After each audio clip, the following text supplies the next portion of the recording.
My name is Marcus Grant. I'm 45 years old. For nearly 20 years I was the man who never asked for much. The quiet husband, the steady worker, the one who showed up without fail. I took care of our home, paid off our debt, supported her dreams, and ignored the quiet way she made me feel small. I thought that's what love was, endurance. But the night she left me coughing, shivering and soaked on the side of the road, changed everything. That's when I stopped loving her and started watching her fall. It had been raining for hours, the kind of cold rain that soaks through everything, the kind that chills your bones. I was sick.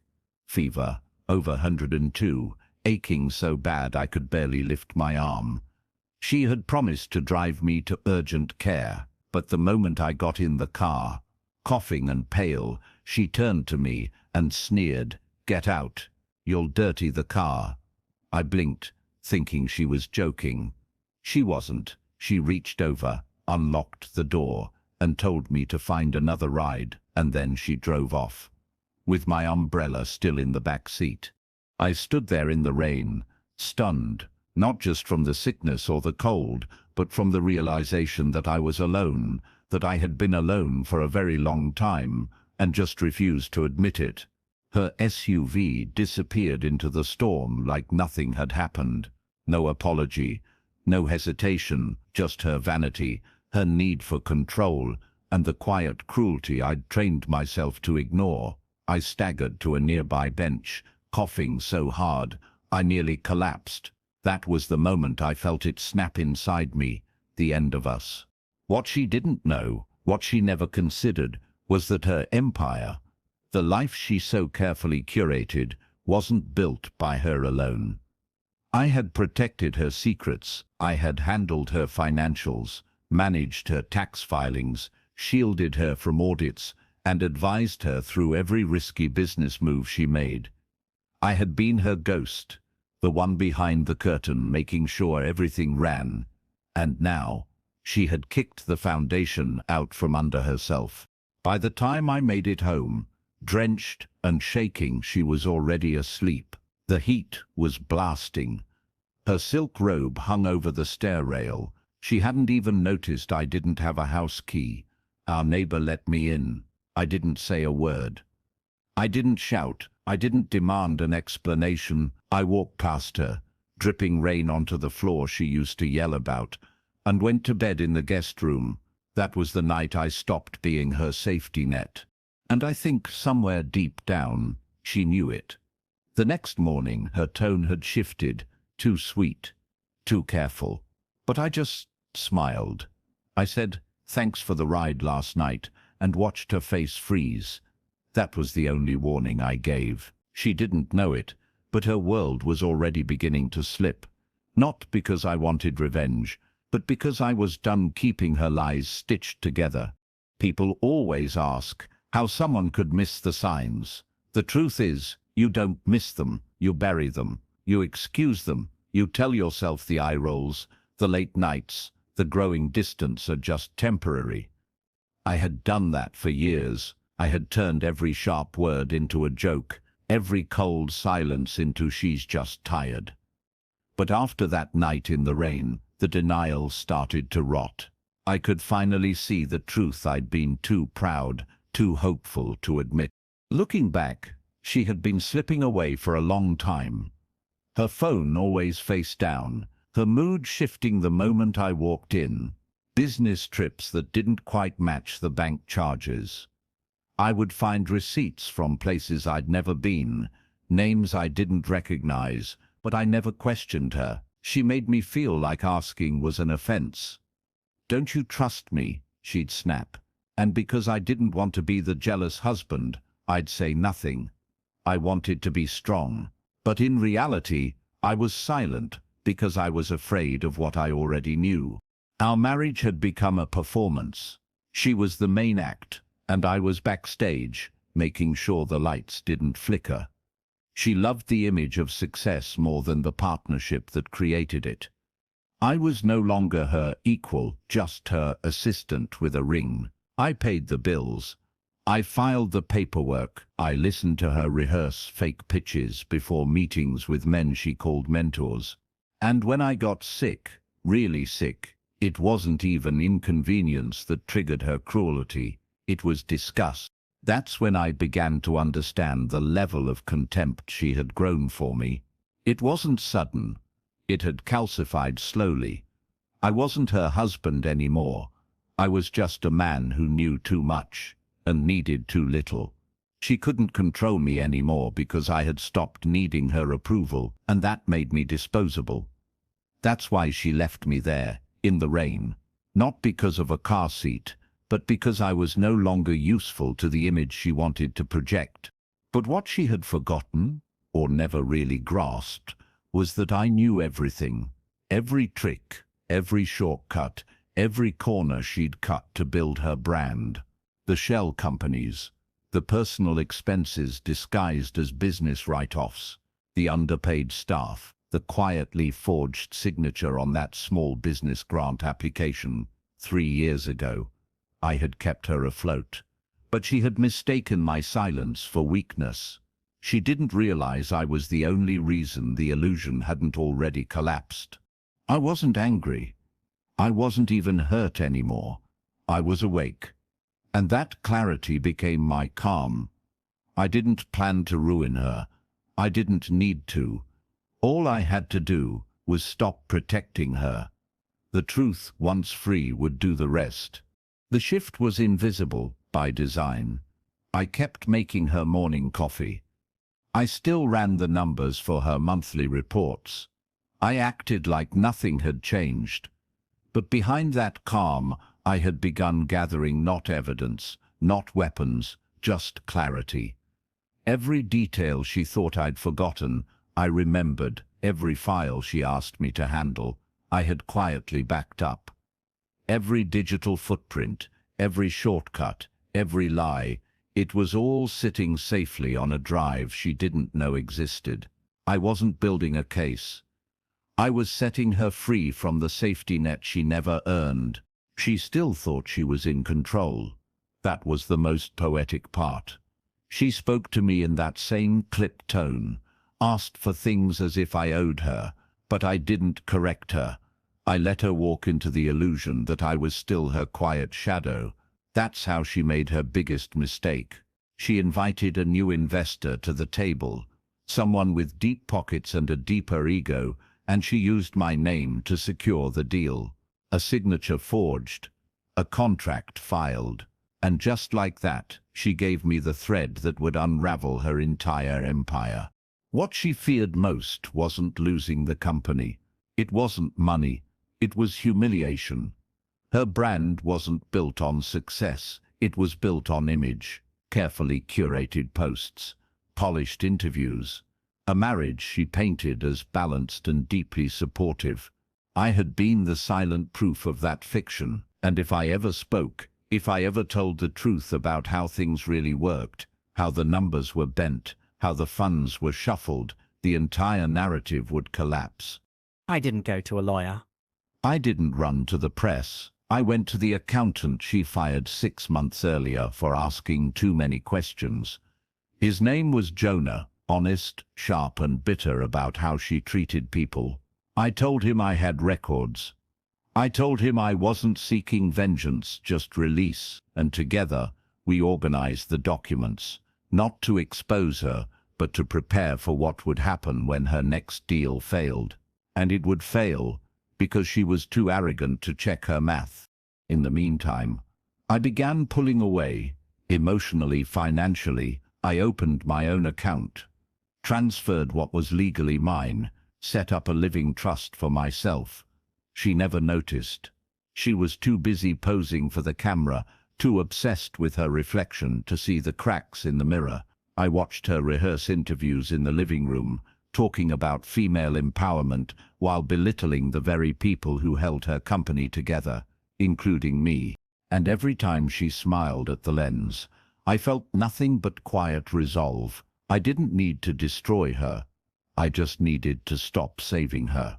Because the truth is, some people only learn when they fall. and she had built her kingdom on the bones of everyone who served her, thinking they'd never walk away, but I was already gone. And when the scaffolding collapsed, she would find no one beneath to catch her. It started with a missed payment, just one. A delayed invoice from a freelance team she underpaid and overworked. Then a glitch in her inventory system caused a shipment delay. Minor things, but enough to make her new investor nervous. He started asking questions, and she started snapping at everyone but herself. The more control she lost, the tighter she squeezed, micromanaging, blaming, pretending everything was just a phase. But I knew what was coming, because I had seen the foundation, and it was hollow. One morning she stormed into the kitchen with her phone in hand, visibly shaking. The investor had pulled out. Just like that, he'd cited inconsistencies in accounting and public image misalignment. She tried to play it cool, claimed he was intimidated by her strength, but I saw it in her eyes. For the first time in years, she was afraid. Her Instagram posts didn't change. She still posted smiling selfies and hashtags about resilience. But behind closed doors she was unraveling. Her calls became frantic. Her mood flipped on a dime. She was sinking, and there was no one left to hold the rope.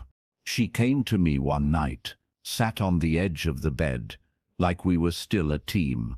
"I need you to look at something," she said softly. I stared at her, remembering the rain, the fever, the way she peeled away without a blink. "Of course," I said. She handed me her laptop, a spreadsheet open to a column of red numbers. I nodded slowly. And then I closed the screen. "I think you'll figure it out," I told her, standing up, leaving the room. That was the only warning I'd give. She didn't ask again. What she didn't know was that her former accountant, Jonah, had already sent an anonymous tip to the grant committee she lied to years ago. She had used my name, my tax ID, and her own staff's wages to fabricate eligibility. They'd launched an audit quietly, and the first letter arrived 2 weeks later. She read it in the hallway, her face pale, her fingers twitching. "It's just routine," she muttered. But I saw her lip quiver. The cracks were no longer invisible. They were bleeding through her designer seams. She started staying out late after that. Not partying, spiraling. I knew she was trying to find another way out, another mask to wear. But every door she knocked on now carried the shadow of what she had done. The industry whispers had begun. Rumors of financial irregularities. Brands pulled back from her partnerships. Her followers dipped. Her sponsorships slowed. She blamed the algorithm. I knew better. The illusion was dying, and all I had done was stop keeping it alive. And still, I said nothing. I didn't mock her. I didn't interfere. I simply stood still, watched quietly, and let the world see what I had been hiding all these years. That she wasn't a visionary. She was a mirage, and the heat of her ambition had finally dried up the last drops of loyalty around her. She tried to hold it together. Press interviews, a forced smile, motivational quotes, plastered on her socials. But behind that polished image, everything was coming undone. I heard her on the phone late at night, begging banks for extensions, whispering threats to old business partners who were no longer returning her calls. Her company's website glitched for days. Her last launch flopped. The staff she underpaid finally walked. And with every small disaster she grew more frantic. Still, I never raised my voice. I simply watched. Then came the notice. Official, legal, stamped with urgency. The grant committee had found evidence of fraud. They were pulling all funding and launching a formal investigation.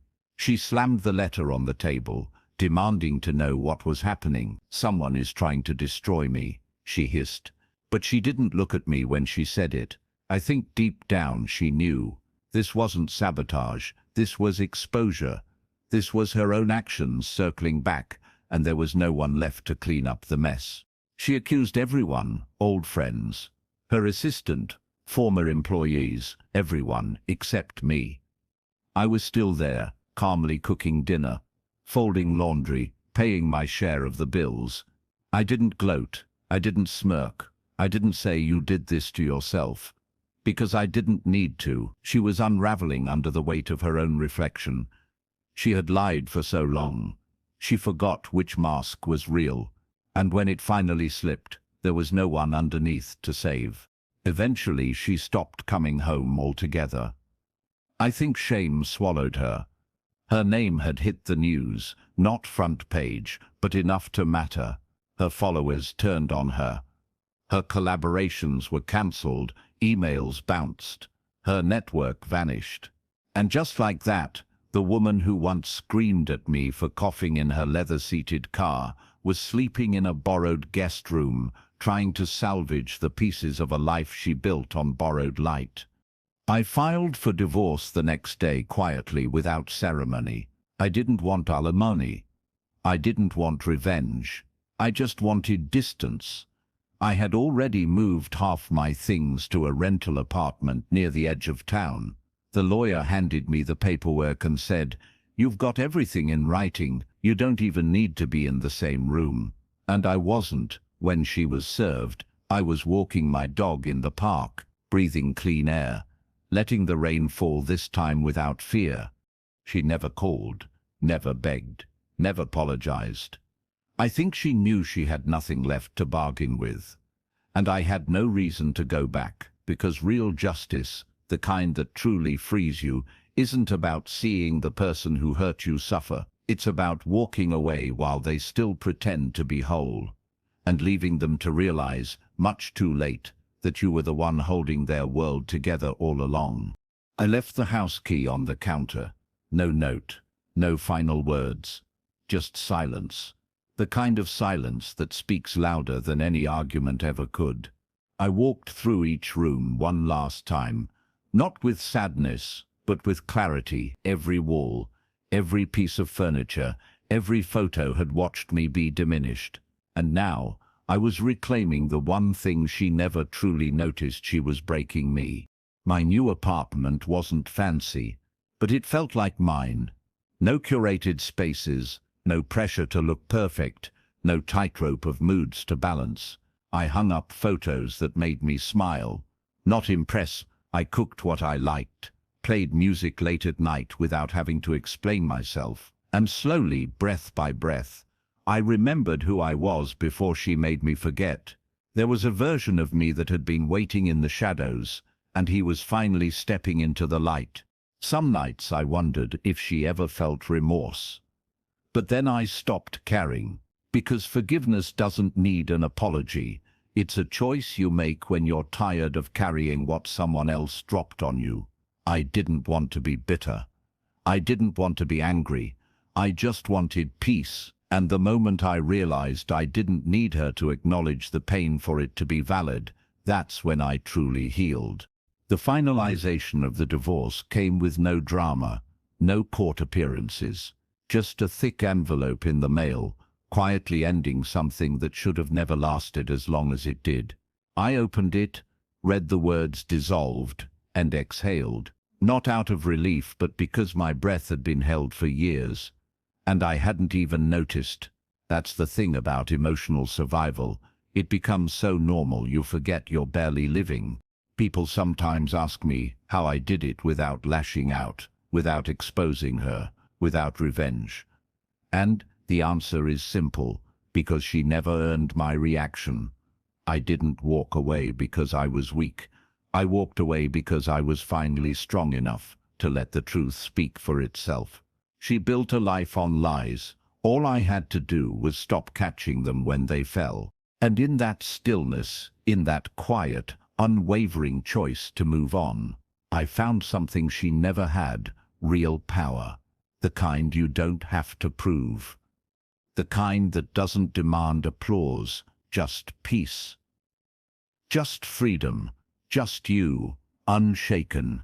Healing wasn't a straight line. Some days I still flinched at kindness, like it was a trick. Some mornings, I reached for my phone out of habit, expecting a crisis to manage or a mood to decode. But slowly those instincts faded.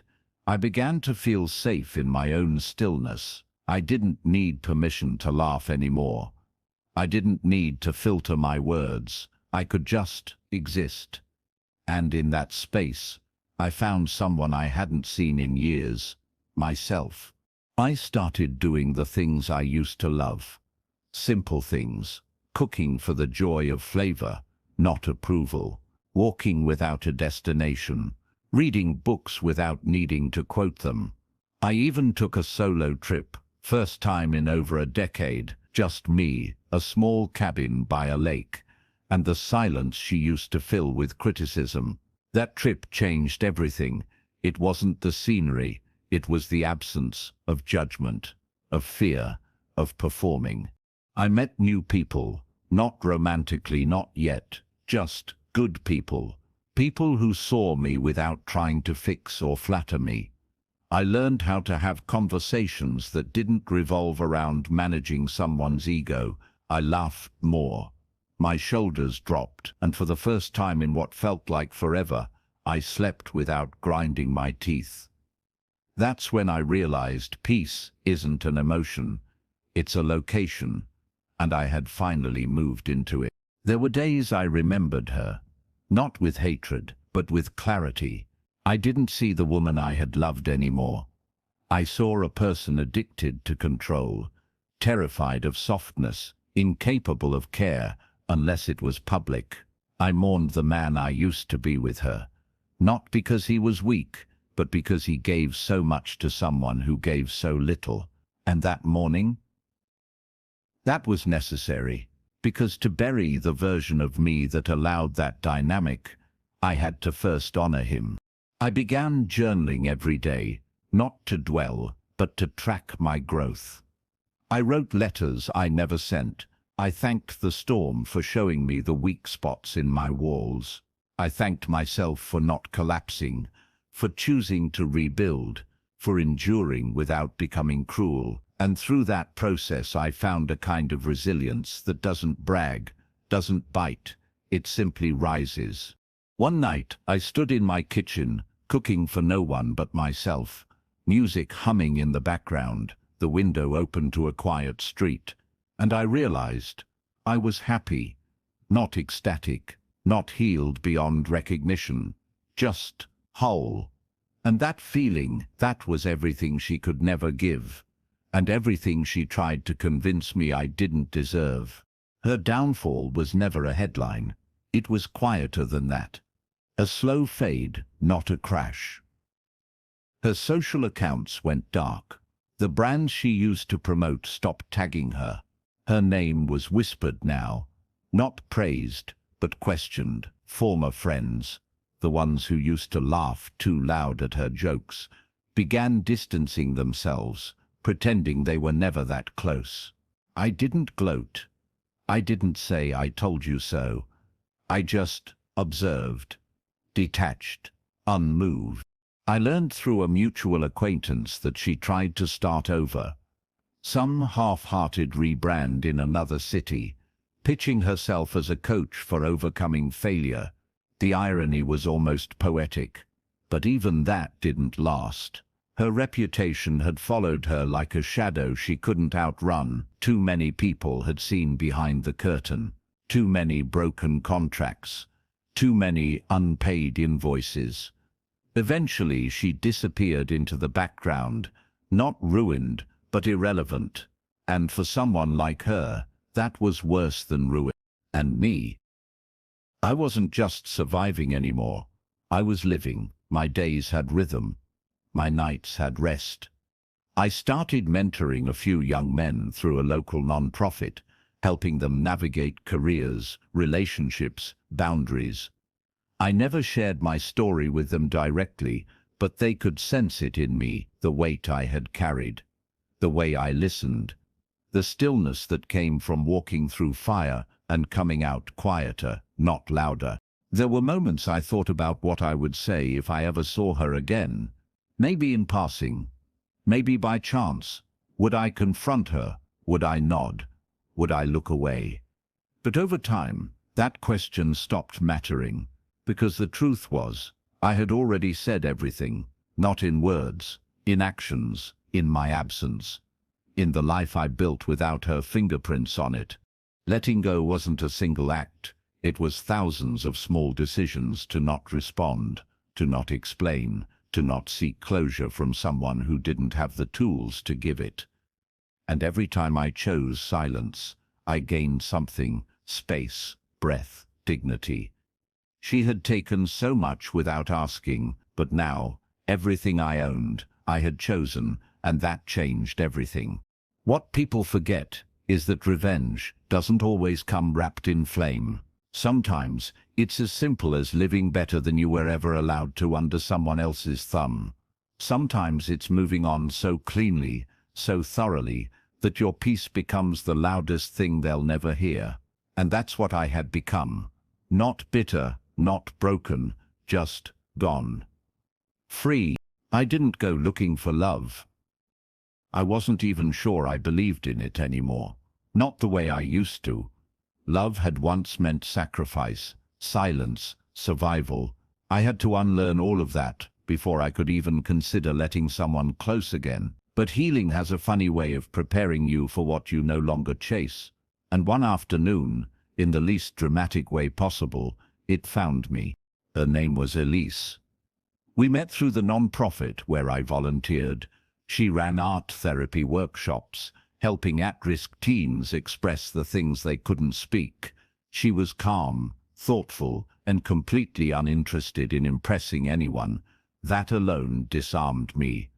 We talked about books, about loss, about how people carry pain like heirlooms. She didn't push, she didn't probe, she just saw me. And for a man who had once been invisible in his own home, that kind of presence felt holy. I told her my story slowly in pieces. I didn't lead with it. I didn't wear it like armor. But one night, over coffee and rain against the window, I told her about the sickness, the rain, the car door. Her face didn't twist into pity or judgment. She just reached across the table and said, "You didn't deserve that." Simple words. But they landed deeper than anything I'd heard in years. Loving again wasn't about rushing. It was about letting someone walk through the places I had once closed off and watching them treat it with care. Elise never asked me to forget. She simply reminded me that not all love demands your silence to survive, that you don't have to shrink to be held, that sometimes the right person doesn't fix what's broken, they just sit with you while you rebuild. Our relationship wasn't perfect, but it was honest, and that was more than I had ever hoped for. I found myself laughing in ways I didn't recognize, smiling without checking if it was too much. I spoke my needs, I heard hers, and slowly the damage from before didn't vanish. But it softened, it became part of the foundation, not the cracks in the walls. The most beautiful moment came one evening when Elise said, "I don't want you to protect me from your past. I want to understand it." And in that moment I knew I had built a life so strong, so rooted in truth, that I could share it without fear of it being used against me. That kind of safety, that was love, real love. The kind I never thought I'd find after being left in the rain. Years have passed now. The pain doesn't visit me like it used to, not as a storm, but sometimes as a whisper, a memory, unannounced, drifting through a song or scent. But when it does, I no longer flinch. I nod. I let it pass. Because I'm not afraid of it anymore. That part of my life happened. It changed me, but it didn't own me, and that distinction is everything. I look around at the life I have now, not loud, not luxurious, but full, mornings with purpose, evenings with peace. A relationship built on mutual care. A home that's mine not just legally but emotionally. There's no control, no fear, just space, just respect. I don't raise my voice here. I don't walk on eggshells. And that quiet is louder than any apology I never received. Every so often, someone reaches out, someone going through something similar. A man, abandoned and confused. A woman discarded when her strength became inconvenient. They ask, "How did you survive?" And I tell them the truth, by staying calm. By not trying to fix what was never yours to heal, by letting their world fall, and choosing not to fall with it. I've learned that the strongest people aren't the ones who fight the loudest. They're the ones who walk away with their soul intact, the ones who choose dignity over drama, the ones who rebuild in silence while the world waits for a spectacle. And when they rise, because they always do, they don't need to announce it. Their peace speaks for them. This story isn't about what she did. It's about what I chose not to do. I didn't expose her. I didn't humiliate her. I simply stopped protecting her from the consequences of her own choices. That was the difference. And in doing so, I reclaimed the version of me she never truly met, the man who was never hers to destroy. So if you've ever been abandoned, disrespected, treated like a weight instead of a gift, hear me when I say this. You do not need revenge to be free. You only need to stop participating in their story, walk away, heal, grow so deeply that they become just another page in a book you've already finished reading. My name is Marcus Grant, and I wasn't saved by justice or karma or luck. I was saved by my own decision to choose peace over performance. And in that choice, I found everything she tried to convince me I would never deserve: love, freedom, and the power to write my own ending.